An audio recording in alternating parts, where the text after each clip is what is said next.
obviously. Something very wrong. I was talking to some guys. It isn't necessarily that we're creating the news. I was talking to some guys at CNN, and they said basically what they're on top of us looking for is they're trying to not figure out what should be news, but what people are finding interesting. I don't know if you can get the distinction there exactly, but that's basically what they're like. They're trying to make their stuff look more interesting, trying to do better lead stories as a result. Incidentally, the record for something appearing on Fark that wasn't a major news event showing up on a Fox News ticker is under 15 minutes right now. So it goes pretty quick.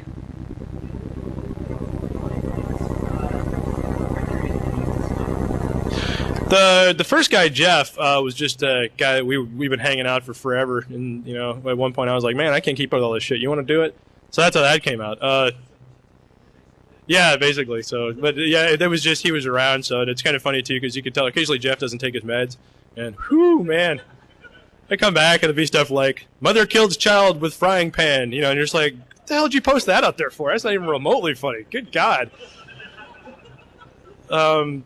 The second guy, Peter, we got in there basically because he seemed to have the knack for it, and so we put him up there and tried it out. There's actually a third guy that we had for a while who was one of our top submitters, and to save him embarrassment, I won't tell you who he is. We basically had to undo him because it turned out he was much better at submitting articles than he was picking them, strangely. I wouldn't have thought so. And then the fourth guy was, again, one of our top submitters, but it turns out he was excellent at picking links, and he's the one guy that when I'm gone, people can't actually tell I'm not there. So it's not that it's that easy to tell anyways, but it's one of those things where, like, when the longest I've ever been away from the website completely was 3 weeks. When I went around Europe in 2002, I think it was. And at the time, we were getting 3.7 million page views a week, and it dropped 100,000 every week I was gone. The week I came back, right back up to the same level again. It was weird. I was actually getting email towards the end of that going, are you okay? Something wrong with the website? Fark's just not as funny as it was anymore. What's going on? So I don't really have any explanation for it. I'm not really sure what the hell the deal is. The only thing I ever point to when somebody asks me that is I just point to what John Cleese said about Monty Python, which is people asking why they're all funny, and he said, well, we don't know either. We're just trying to entertain ourselves. And that's essentially what we've been doing this thing the entire time. So basically that. Yes. Mm-hmm.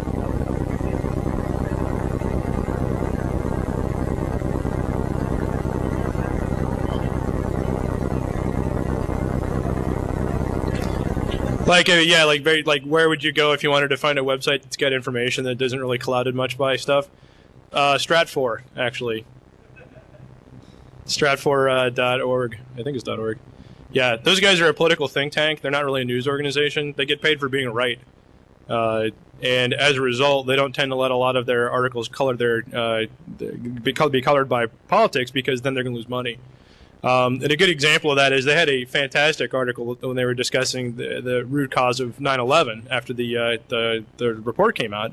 And their conclusion was, they said some people blame Clinton, some people blame Bush, and their conclusion was it was both their faults in completely different ways. They were, for example, I like the way they debunked some of the things. They were talking about how, I forget the general it was that was talking about how the first day the Bush administration came in, and the first thing on their agenda was talking about Iraq and what was going on there.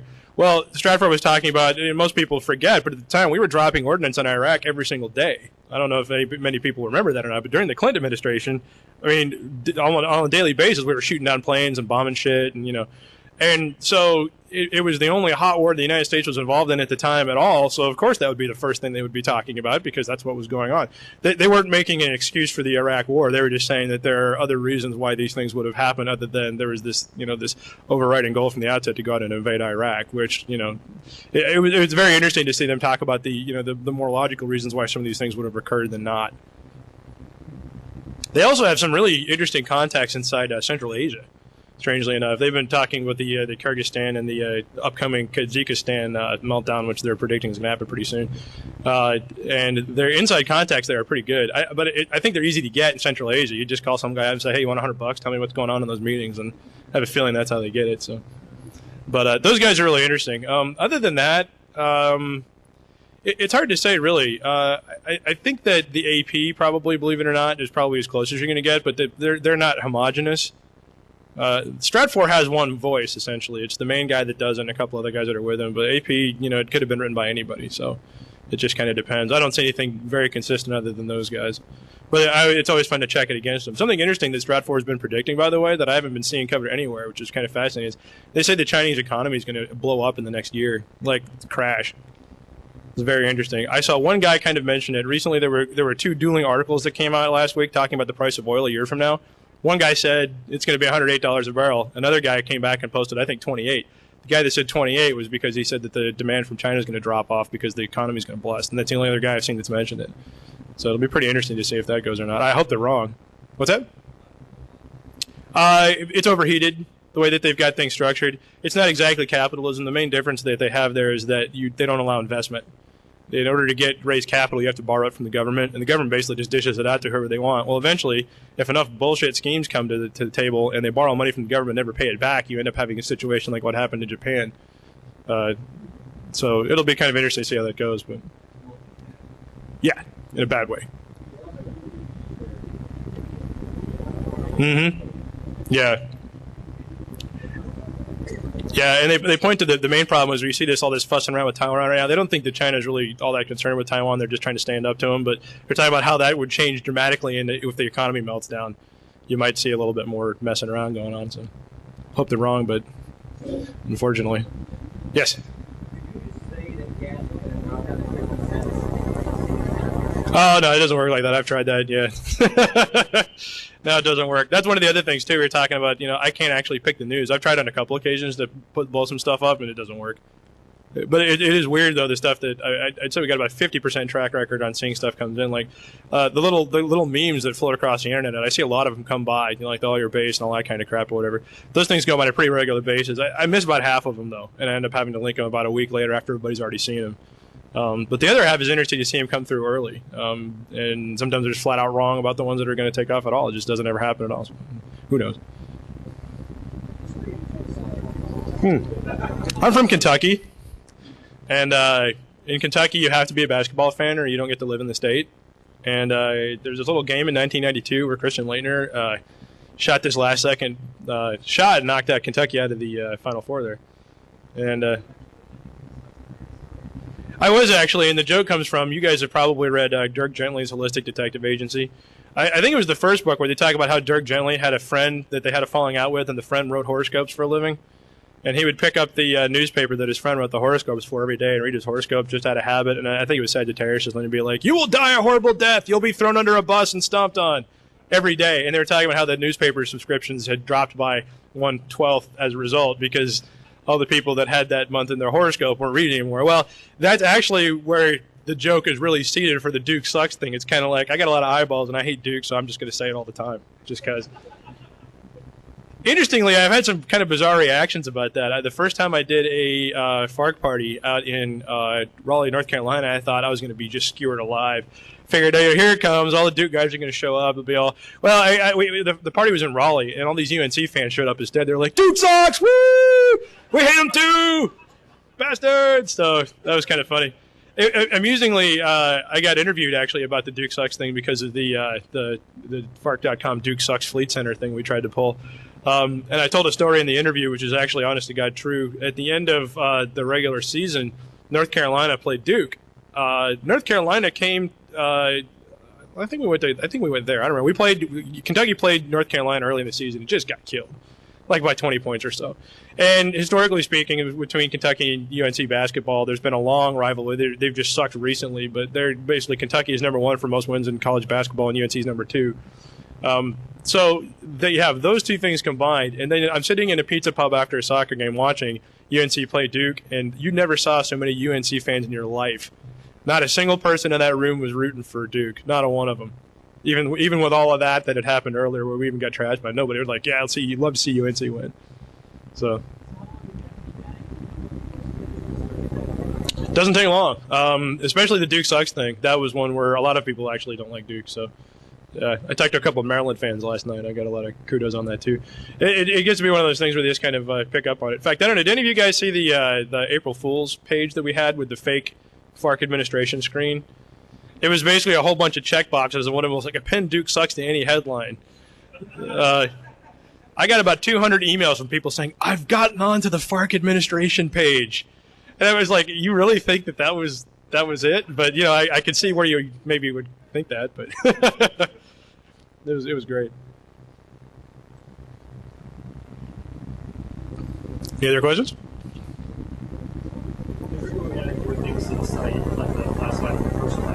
Yep.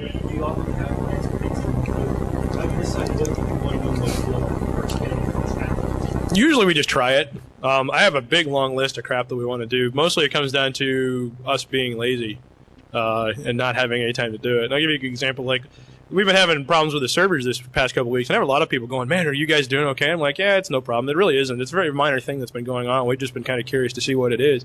And a good example of how this works is I think it was a week ago last Wednesday where the database server was down the entire day, which was just great for me. I just kicked back. I played SimCity all day long. It was awesome. Because no articles were coming into the queue, so I didn't have to do anything. It also shut my email off. So I was like, woohoo, I'm going outside. This is great. So later that evening, I was hooking up with Mike, the guy who does the server administration, to take him out to dinner. I'm contractually obligated to do that for his work on Fark as a result, but he has to take me with him. So he came over. We were going to go out and grab dinner. And it was 7 o'clock in the evening, and he said, yeah, I just got the backup loaded up. He's like, in fact, if you want, before we go, I can go ahead and turn it back on. I'm like, nah, let's just go. Fuck it. Came back up at midnight 5 hours later after we all got back from that. So that's basically how it goes when I have crashes like that. The reason it takes so damn long to put it back together, and we could have solved this immediately by throwing the box out the window and just buying a new one. It would have been no problem at all, but it just isn't that big a deal. I mean, when you get right down to it, we don't care. Anytime the site crashes, it's like easy on me. So, in fact, we've toyed with the idea of occasionally like having a weekend just shutting the entire damn thing off and like walking away for a couple of days just so you can have some peace and quiet for a while, but probably won't do that. I got people that cover for me on weekends, so it works out good. Yes? Oh, you know what? We tried that. It was scary. That's actually one of the things we've had to retool. We added a feature for headline voting for the total farkers. Basically, one of the problems we've had with the duplicates being blocked is that the only taglines we ever see are by the people that submit the article the first time around. I know there's got to be plenty of funny people out there that just don't read the stuff first, or maybe don't even see their news at all, except unless it comes through on Fark, and at that point it's too late. And oftentimes there will be articles that I know we have to hit the main page, but at the time that it comes in, I don't see the tagline that I like. So we added a little feature to where people could submit other headlines, and the total farkers could vote on them up until the thing actually hit the main page. Well, the first time we did it, the top 5 suggestions that were in the running right before they hit the page, I didn't like. And I was like, they're going to have to retool this a little bit. So we basically put it back to the drawing board to try and make it a little bit more, accommodating to me. The problem, I'm not a very anal guy, but as far as the quality of stuff that gets on the page, I'm actually extremely anal about it. And I was surprised by that, exactly how anal I was. So, but that might be a good idea if we're not going to be around for a week, But on the other hand, God knows what would actually show up on the main page. It could get pretty scary. Yeah, actually, that's it. Yeah, that's what it boils down to. Yeah. So. Yeah, exactly. Yeah.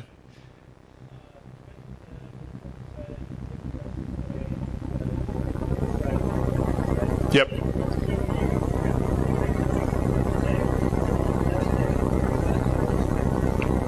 It was a long time actually, but my hand got kind of forced. I was running an ISP when Fark got going, and in 2002 it had finally suffered long enough, and we put it out of its misery and sold it off in an all-stock transaction to a privately held company, which has not worked out in the least for us at all. But then after that, I had nothing to do, and I was like, well, could go get a job, or could see what I can do with this. So that was basically where I had. Interestingly, one of the guys that convinced me to start my ISP in the first place had a similar story. He was a guy, he and his son had bought a comic book store, and he didn't like comic books. He didn't give a crap about them. But his son had all these comic books in his house, and they were worth money, and he thought, well, why don't you make a business out of this? So they bought it, and it struggled along a bit, and he said the best thing that ever happened to him was he'd been working 25 years in a manufacturing plant, and they fired him. And all of a sudden, he had to go do that thing full time, and the minute he showed up, he said the sales went up by a factor of 10. But his moral of the story to me, and he was telling me this because I was talking about the ISP that I was running in my spare time, was he says that by the time you need to go to your business full time, it won't be able to support you, but you have to go. And he was right. And it's happened to me twice now, so it's definitely the case. So if anybody in this room is thinking about doing something like that, that's absolutely true. By the time it needs you full time, it will not be able to afford you, but that's what it's going to take in order to get there.